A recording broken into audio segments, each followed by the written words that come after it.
Imagine a flying machine that doesn't rely on flapping wings or magic pulling it through the skies. Instead, it operates entirely on its own, seamlessly transforming its metallic hull mid-flight to adapt to the atmosphere around it. When we look at ancient global myths, like the Greek story of Icarus gluing feathers to his arms, they usually lack any mechanical logic.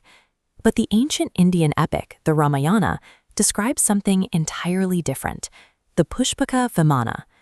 This graphic maps out 12 specific ancient texts documenting these flying machines. The descriptions aren't vague poetry. The texts break down the Vimanas using strict aeronautical classifications, identifying specific fuel sources, and detailing pilotless flight. Modern researchers now translate ancient Sanskrit terminology into contemporary aerospace concepts. Here, Manojavathwa Siddhi maps directly to warp travel, while ships moved by thought align with modern brain-machine interfaces. It forces us to ask a difficult question. Are we reading religious metaphors, or are we looking at encoded blueprints for technologies we are only just now beginning to understand? By stripping away the mythology and applying strict, modern engineering logic to these texts, we can test whether ancient scholars possessed theoretical knowledge thousands of years ahead of their time. Beyond the texts, the stone walls of the Tirumala Tirupati temple in India contain a physical record of these concepts. On this specific pillar, we see the carving of a lion-like entity. Aerospace researchers interpret this alert, front-facing creature as an entity emitting fire, placed strategically to represent the ignition or propulsion phase of a vertical launch sequence. The Vimana Shastra text outlines a multi-stage separation process for the Tripura Vimana.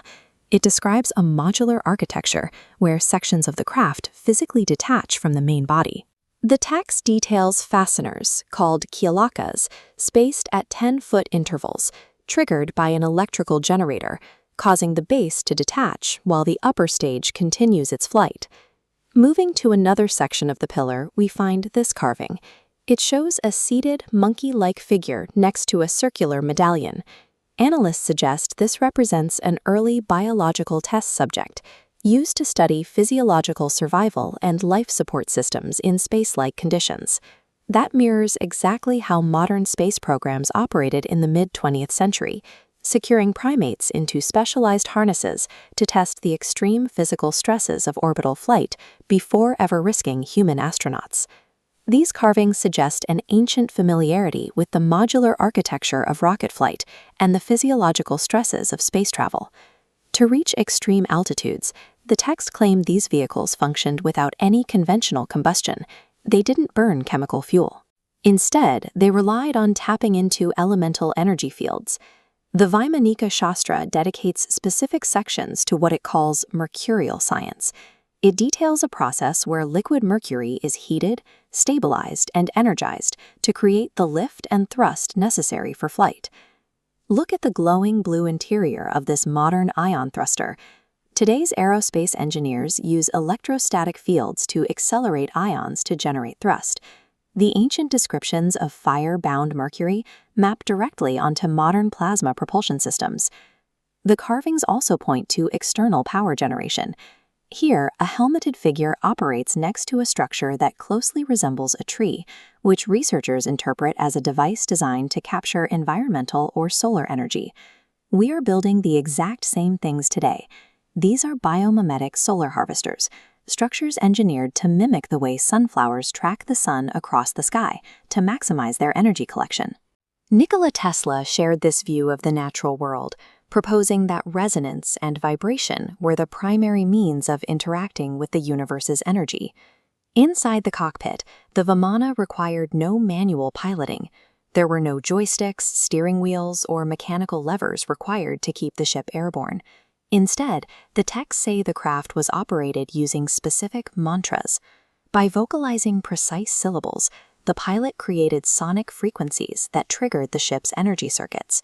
It functioned as an advanced form of voice-activated AI, or a vibroacoustic propulsion system, and it went deeper than voice control.